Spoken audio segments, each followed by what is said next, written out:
em, mungkin sebagian akan mengulang materi minggu lalu, kemudian ditambahkan materi yang lebih detail lagi. Nah, di sini saya langsung bahas mengenai gambaran umum dari SIM atau Sistem Informasi Manajemen.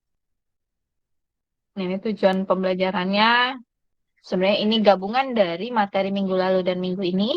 Yang pertama adalah memahami konsep dasar SIM, kemudian kita nantinya dapat mempunyai gambaran umum mengenai peranan SIM dalam suatu perusahaan.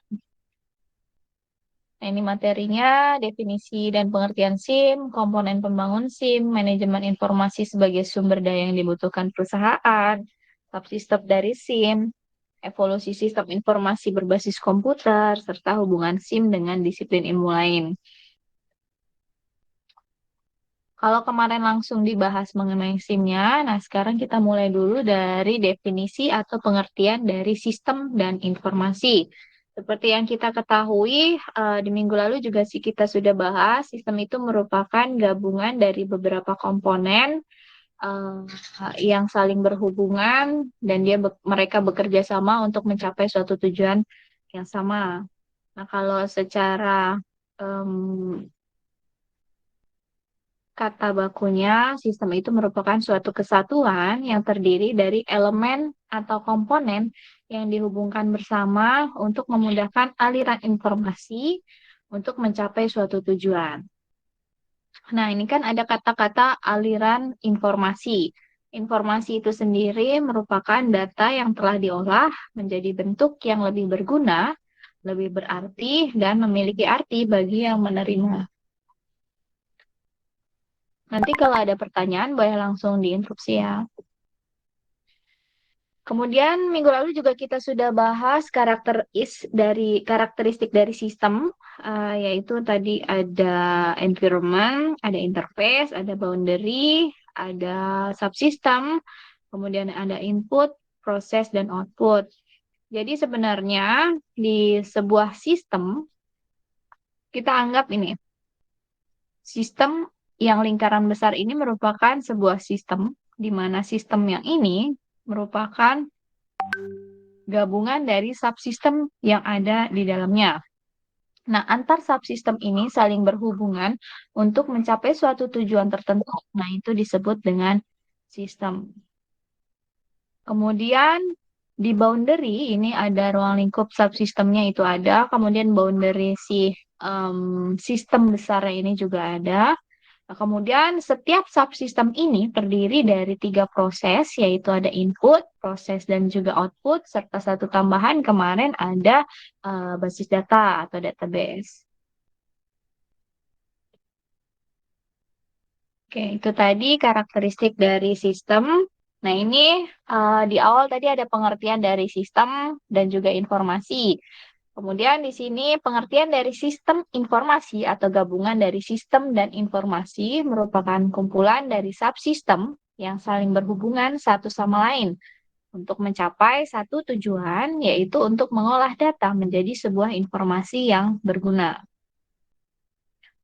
Kemudian suatu sistem dalam suatu organisasi yang mempertemukan kebutuhan pengolah transaksi harian, mendukung operasi, bersifat manajerial dan kegiatan strategis dari suatu organisasi dan menyediakan pihak luar tertentu dengan laporan yang diperlukan.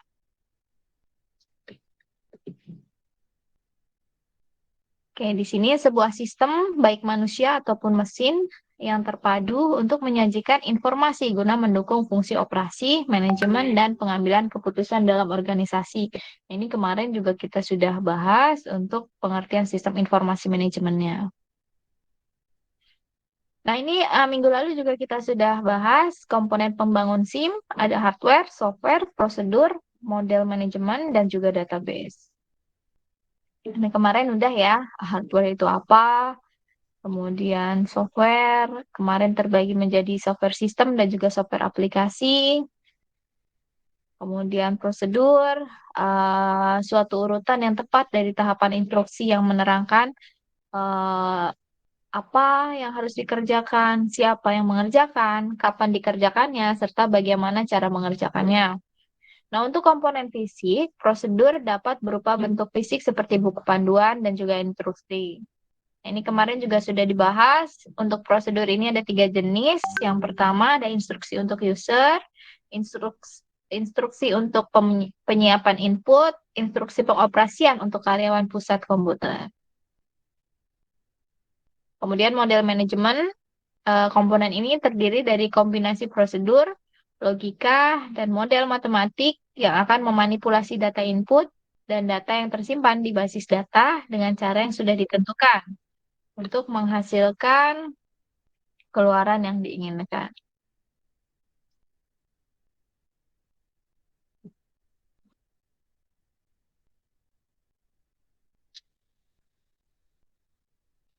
Kemudian database pasti sudah tahu, yaitu kumpulan data yang saling berkaitan dan berhubungan satu dengan yang lain, tersimpan di hardware dan menggunakan software untuk memanipulasi. Database dapat diakses dan dimanipulasi menggunakan sebuah DBMS atau Database Management System. Data yang disimpan dalam database untuk informasi selanjutnya akan menghasilkan suatu data atau informasi yang berkualitas, efisien, kapasitas, dan mempertimbangkan efisiensi kapasitas penyimpanan. Nah, baru kita masuk ke manajemen informasi sebagai sumber daya yang dibutuhkan oleh suatu perusahaan.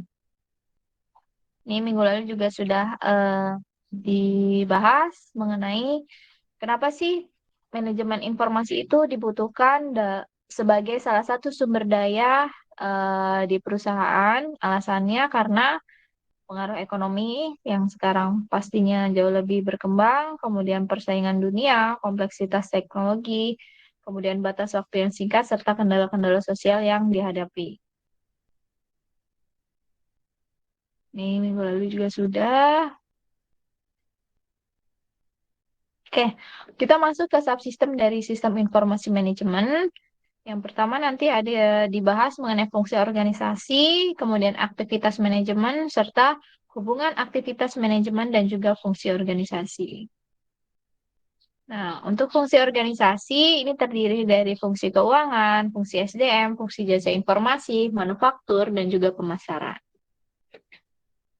Ini minggu lalu juga sudah, aktivitas manajemen itu meliputi perencanaan strategis, pengendali manajemen, pengendali operasional, dan pengolahan transaksi. Ini kemarin juga sudah ya, hubungan tingkat manajerial dan fungsi organisasi perusahaan. Ini juga sudah yang contohnya di bagian top manager itu si CEO, kemudian middle manager itu mungkin manajer per provinsi, kemudian low manager itu manajer per wilayah, kemudian yang paling bawah itu bagian proses transaksi dan inquiry response. Kemarin juga sudah. Nah ini kalau kemarin mungkin sekilas saja dibahas mengenai evolusi dari sistem informasi berbasis komputer atau CBIS. Nah, yang pertama, perkembangan yang pertama atau evolusi yang pertama, si sistem informasi berbasis komputer ini fokusnya atau fokus awalnya pada data. Jadi pada abad 20, perusahaan umumnya mengabaikan kebutuhan informasi dari seorang manajer. Penggunaan komputernya yang masih terbatas pada aplikasi akuntansi. Contohnya, aplikasi akuntansi yang berbasis komputer awalnya hanya sebagai pengolah data elektronik, kemudian menjadi data processing dan sistem informasi akuntansi. Evolusi yang kedua, si sistem informasi akuntansi ini atau electronic data processing, mereka melaksanakan aplikasi akuntansi, aplikasi yang ditandai dengan pengolahan data yang tinggi berupa pengumpulan data, kemudian pengubahan data, serta dari proses pengumpulan dan pengubahan itu nantinya akan tersedia informasi bagi user di dalam maupun di luar perusahaan. Kemudian pada tahun 1964 muncul alat hitung yang mempengaruhi cara penggunaan komputer. Nah, konsep penggunaan komputer sebagai SIM untuk mendukung alat hitung, yaitu konsep SIM yang menggunakan alat komputer dan nantinya akan menghasilkan sebuah informasi manajemen. Berikutnya ada integrasi antara manusia dan mesin. Nah, integrasi ini digunakan sebagai penyedia informasi untuk mendukung fungsi operasional, manajemen, dan sebagai alat bantu pengambilan keputusan dalam suatu organisasi. Oh, yang pertama tadi fokus pada data, yang kedua fokus revisi pada pendukung keputusan. Nah, sistem komputer yang interaktif yang membantu pembuatan keputusan dalam menggunakan dan memanfaatkan data serta model untuk memecahkan masalah yang terstruktur. Sistem pendukung keputusan atau biasa dikenal sebagai decision support system merupakan sistem penghasil informasi yang ditujukan pada suatu masalah tertentu yang harus dipecahkan oleh manajer dan keputusannya harus dibuat oleh manajer tersebut. Fokus yang ketiga adalah fokus pada komunikasi, yaitu otomatisasi kantor atau office automation akan memudahkan komunikasi dan meningkatkan produktivitas antara para manajer dan pekerja kantor melalui alat elektronik. Semua sistem elektronik formal dan informal, terutama yang berkaitan dengan komunikasi informal ke dan dari orang-orang di dalam maupun luar perusahaan. Fokus berikutnya pada potensial pada konsultasi. Jadi saat ini komputer diprogram untuk melaksanakan sebagian penalaran logis yang sama seperti manusia. Biasanya disebut sebagai sistem pakar atau expert system. Nah, program ini berfungsi seperti manusia, yaitu memberi konsultasi kepada user mengenai cara pemecahan suatu masalah.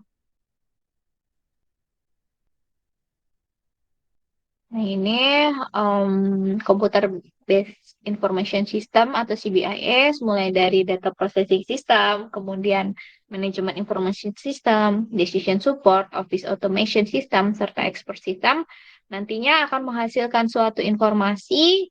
Nah, si informasi ini akan dijadikan sebuah pilihan untuk menyelesaikan suatu masalah yang ada. Jadi mungkin tadinya ada sebuah masalah di suatu perusahaan, kemudian si perusahaan ini menggunakan CBIS mulai dari proses data, manajemen, dan lain sebagainya. Semua ini akan menghasilkan sebuah informasi yang nantinya informasi ini dapat digunakan sebagai pilihan untuk mengatasi atau mendapatkan sebuah solusi bagi si masalah yang ada. Oke, berikutnya ini ada hubungan SIM dengan disiplin ilmu lain. Yang pertama, hubungan SIM dengan ilmu akuntansi manajemen. Yang pertama, akuntansi keuangan. Di sini SIM berhubungan dengan pengukuran pendapatan dalam suatu periode tertentu. Dalam bidang akuntansi manajerial, SIM berhubungan dengan perilaku biaya dan analitis lain yang bermanfaat untuk keputusan manajerial. Kemudian hubungan SIM dengan riset operasional. Yang pertama, SIM dapat menekan pada pendekatan sistematis untuk menyelesaikan masalah, penggunaan model dan prosedur matematik serta statik dalam suatu analisis. Penggunaan SIM bertujuan mencari keputusan atau kebijakan secara optimal. Kemudian SIM dengan disiplin ilmu manajemen dan organisasi. Nah, sifat dan teori keorganisasian serta pengambilan keputusan secara pribadi. Sebagai bahan motivasi dari setiap pribadi, sebagai bagian proses dan pengambilan keputusan, sebagai teknik kepemimpinan, keorganisasian yang mengubah proses, serta struktur dan desain keorganisasian. Nah, ini minggu lalu juga sudah dibahas, SIM dengan pengetahuan komputer, yaitu berhubungan dengan algoritma, komputasi, software, dan juga struktur data. Ya, sekarang yang jadi pertanyaan, siapa sih stakeholder di dalam suatu sistem informasi? Kemudian, apa alasan pengembangan sistem informasi, serta bagaimana sih cara mengembangkan suatu sistem informasi yang baik, gitu kan? Yang jadi pertanyaan saat ini. Nah, di materi yang kedua ini, sesuai dengan RPS, nah di sini ada tugas 1. Terlihat ya tugasnya ya.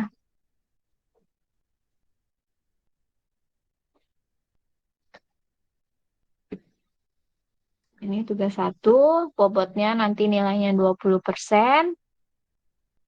Poin penilaiannya adalah kebenaran isi jawaban, kemudian kelengkapan isi jawaban, dan daya tarik komunikasi. Karena ada daya tarik komunikasi, berarti tugas ini nanti harus dipresentasikan secara kelompok. Tugasnya apa? Tugasnya adalah membuat sebuah paper yang membahas struktur organisasi sistem informasi pada sebuah perusahaan tertentu dan menganalisis kebutuhan sistem informasi pada setiap bagian perusahaan. Oke, sampai sini ada yang mau ditanyakan?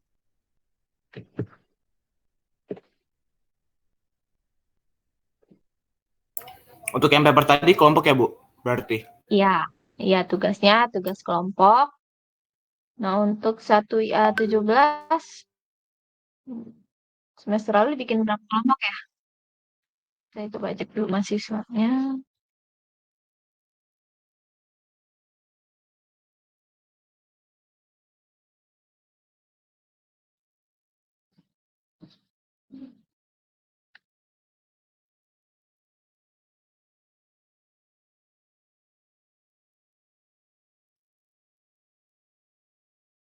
Ada 39 mahasiswa ya. 38, Bu, maaf. Siapa kan Ayu Andira? Yang tidak aktif Ayu Andira aja kan ya? Sama Ahdan, Bu. Siapa? Afdan.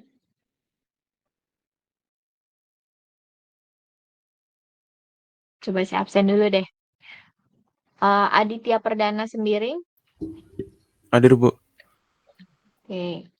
Airlangga. Hadir, Bu. Alif Atila. Hadir, Bu. Sudah hadir. Hadir. Anugrah Bakti. Hadir, Bu. Arya Wahyu. Hadir, Bu. Kemudian Bintang. Hadir, Bu. David.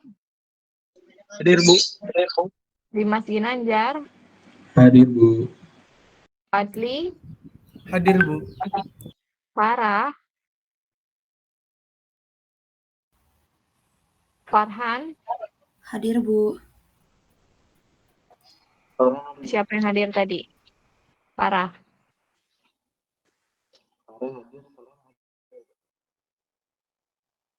Farah.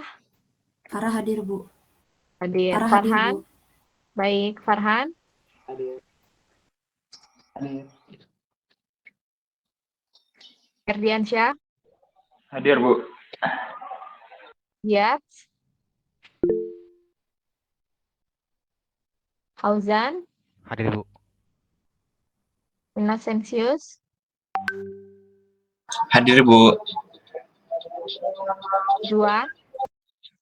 Hadir, Bu. Hadir, Bu. Keisa. Hadir, Ibu.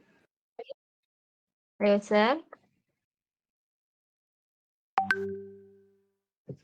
Maula Afif.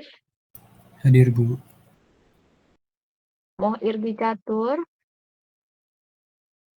Hadir, Bu. Muhammad Isa Kemal.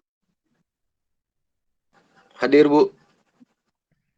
Muhammad Amar. Hadir, Bu. Muhammad Fadel.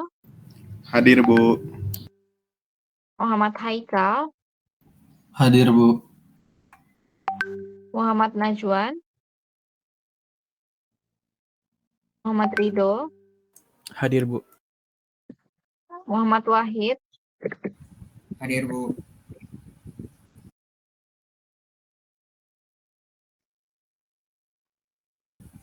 Muhammad Wahid hadir, Bu. Ya, sebentar.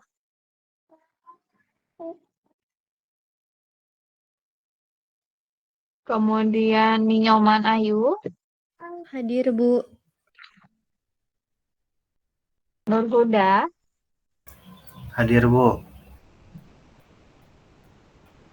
Rahul. Rashid. Hadir, Bu. Rida. Hadir, Bu. Rizky Darmawan. Hadir, Bu. Rizky Putra Perdana, Hadir, Bu. Subhan, Ada, Bu. Jerry, Hadir, Bu. Siliananda, Hadir, Bu. Zainatul Mila. Hadir, Bu. Berarti total sesuai 39 ya. Sorry, 38 deh. Bisa 38.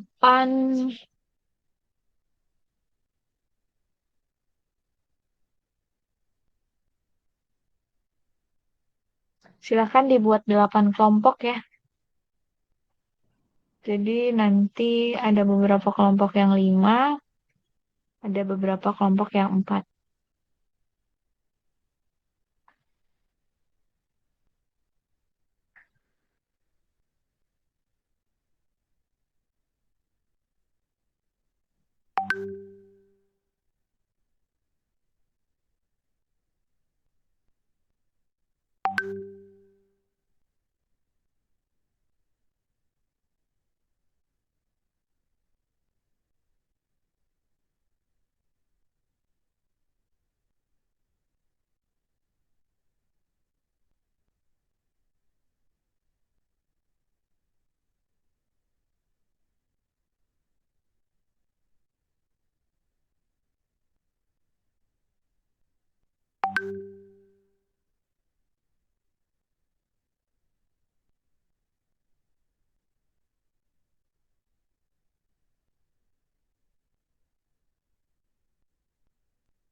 Untuk tugasnya apakah ada yang mau ditanyakan?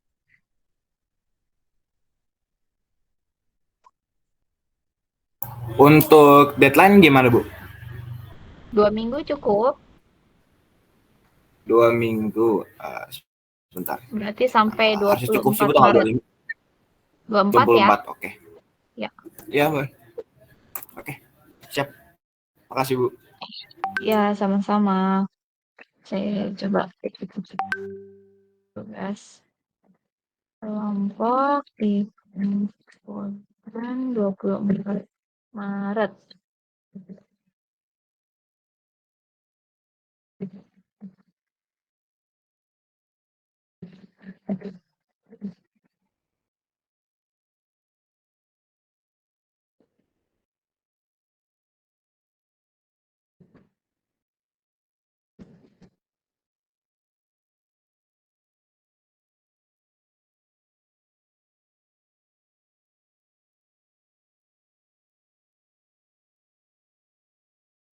Nah, tugas kelompoknya dikumpul 24 Maret ke email belajar.gunadarma@gmail.com. Subjeknya tugas kelompok X. X-nya itu sesuaikan dengan nomor kelompoknya. Kemudian underscore 1IA17. Nah, untuk materinya saya coba kirim.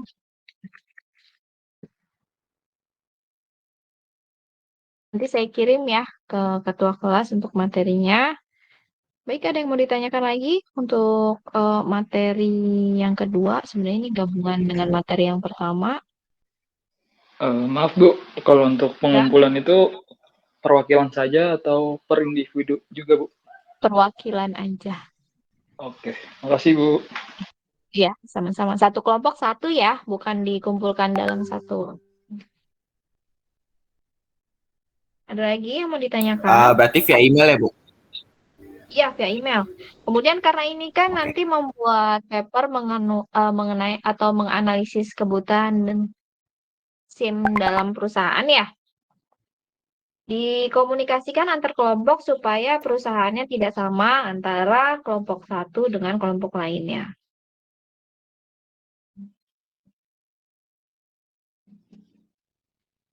Berarti untuk perusahaannya itu bebas ya, Bu? Boleh apa aja? Bebas, boleh, tapi jangan sama ya. Kalau bisa sih, Baik, Ibu. ya, kalau bisa antar ini ya, beda bidang gitu. Mungkin ada bidang perbankan, ada perusahaan di bagian marketing atau em, bidang kesehatan dan lain sebagainya. Kalau bisa sih beda-beda.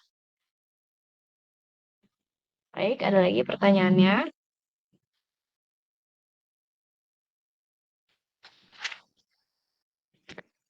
Untuk materi hari ini sudah selesai. Jika tidak ada pertanyaan, kita akhiri ya. Masih jam 10:30, tapi masih lama.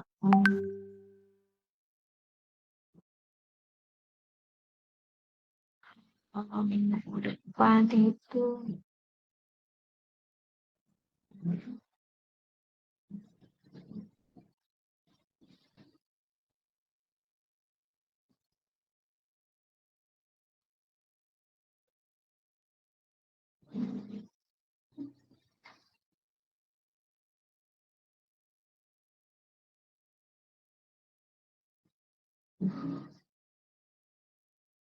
Tugasnya masih banyak.